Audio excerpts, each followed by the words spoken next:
안녕하세요. 교정이 알고 싶다 교활TV 교정과 전문의 형재영입니다.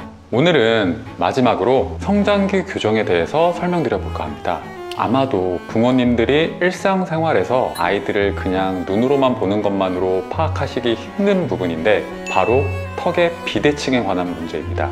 단순한 구강 검진 과정에서는 충치나 부정교합에 한해서만 검진하시기 때문에 파악하기 힘든 부분이 있고, 교정 전문의가 아닌 일반 치과 의사들이 비대칭 문제점을 인지하고 치료의 필요성을 알기는 어렵습니다. 아이들은 유치열에서 영구치열로 넘어가는 과정에서 교합이 상당히 불안정합니다. 따라서 본인이 자연스럽게 편하게 물리는 방향으로 씹게 되는데, 이때 좌우가 다르게 비틀어서 저작하게 되는 것을 기능적 비대칭이라고 얘기합니다.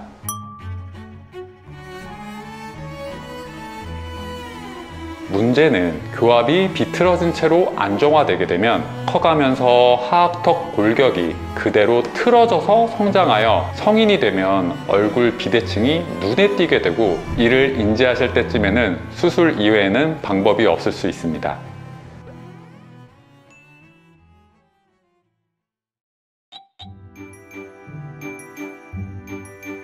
유치열, 아기 치아들로 교합이 잘 진행되고 있다가 7세 정도에 영구치가 하나둘씩 나오면서 문제를 발생하게 되는 경우가 많습니다. 가장 중요한 문제는 제1대구치라 불리는 영구대구치의 위아래 교합 관계입니다. 이게 안정적인 위치에서 정상교합되고 있다면 비대칭 문제의 위험성은 낮습니다.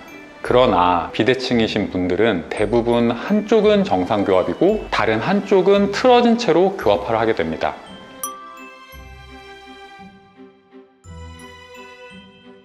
다른 영상에서도 한번 언급드렸었던 가위교합이 생기는 경우도 있고, 전후방적으로 턱이 나오거나 들어간 방향으로 씹게 되는 경우도 있습니다. 그렇게 되면 아이는 당연히 자연스럽게 잘 씹히는 쪽으로 교합을 계속하게 되고 비대칭이 심해지는 방향으로 성장하게 됩니다. 모든 사람들은 오른쪽, 왼쪽 선호하는 손발이 있는 것처럼 음식물 저작도 선호하는 방향이 있습니다. 더군다나 한쪽만 잘 씹히더라도 음식물 저작에는 문제를 느끼시긴 어렵기 때문에 치료의 필요성을 인지하시기 어렵습니다. 따라서 자연스레 성장하면서 얼굴의 비대칭적인 성장과 턱관절에 문제를 야기할 수 있습니다. 또한 요새 아이들은 입이 많이 작아져서 치아가 겹쳐서 나오는 경우가 많습니다. 치아 앞쪽 치열이 겹쳐서 나오게 되면 가지런하지 못하기 때문에 씹을 때 특정 치아가 먼저 닿게 되는 조기 접촉이 일어나고, 이로 인해서 통증이 생겨서 피하기 위해서 본능적으로 턱을 비틀어서 물게 됩니다. 이를 기능적 비대칭이라 하고 영구치아가 나오는 시기에 많이 생기게 됩니다.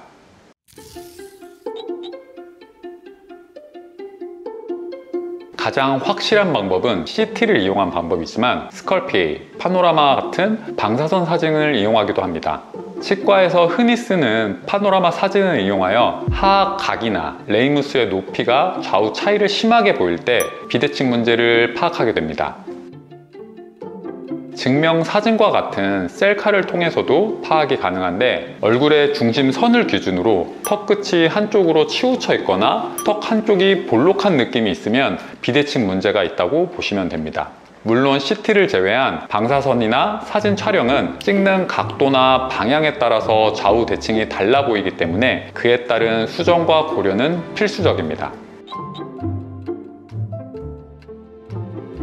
2003년도에 미국에서 발표된 논문을 보면 성장기 아이에서 얼굴 성장을 조절할 수 있는지에 대한 연구를 진행하였습니다. 방사선 사진과 EMG나 조직학적 검사까지 동원해서 내린 결론을 살펴보면, 기능적 장치를 꾸준히 착용하면 하악턱의 컨다일의 성장과 상악턱의 글레노이드 포사의 조정을 통해서 대략 70% 정도는 골격적 변화가 생기게 되었다고 발표하였습니다. 이는 얼굴 성장 조절의 치료 가치가 높음을 보여주는 결과라고 생각됩니다. 비대칭 치료의 기본 개념은 틀어진 하악턱을 정상 위치로 변화시켜서 좌우의 차등적인 과도 성장을 유도하는 것이라고 할 수 있습니다. 이를 통해서 주변 근육의 적응, 기능 조정과 같은 치아와 치조골의 변화를 동시에 유도해서 정상적인 좌우의 균형 잡힌 환경과 성장을 도모하는 것이라고 생각됩니다. 단순한 치아 문제라면 일반적인 교정치료로 해결하고, 성인이나 비대칭이 심하다면 악교정 수술을 진행해야만 치료가 가능합니다. 근육 문제인 경우에는 절제술이나 보톡스를 이용해서 치료하는 경우도 있습니다. 오늘의 핵심인 성장기 아이의 비대칭 문제에서는 기능적 악교정 장치를 이용해서 아래턱을 정상 위치로 잡아줘야 됩니다. 정상 위치로 턱이 이동하는데 방해가 되는 치아는 일부 다듬거나 위치 이동을 고려해야 할 수 있습니다. 가장 많이 알려진 장치로는 앞서 다른 영상에도 언급되었던 액티베이터 장치입니다.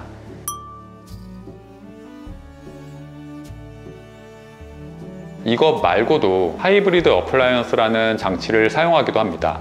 이를 활용하는 이유는 좌우 비대칭적인 치아의 맹출 유도 및 근육의 활성화를 조절할 수 있기 때문입니다.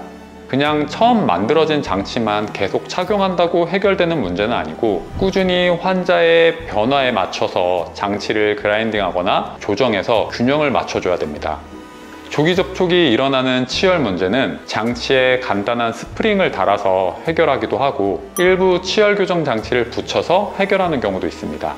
물론 치아를 다듬거나 유치인 경우에는 미리 발치해서 해결하는 경우도 있습니다.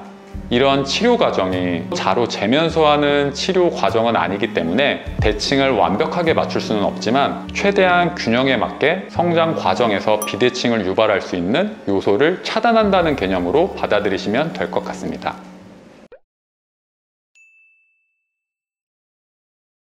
주변에 생각보다 많은 사람이 비대칭으로 고민을 하는 경우가 있습니다.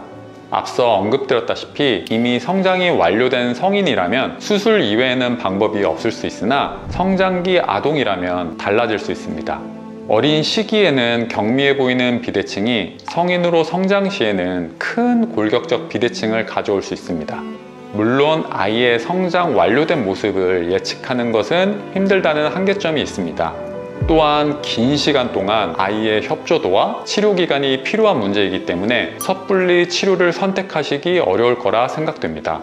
그러나 적어도 눈에 보이는 교합의 문제와 비대칭을 유발하려는 문제가 있다면 이는 해결해 놓고 성장을 기다려야 된다고 생각합니다.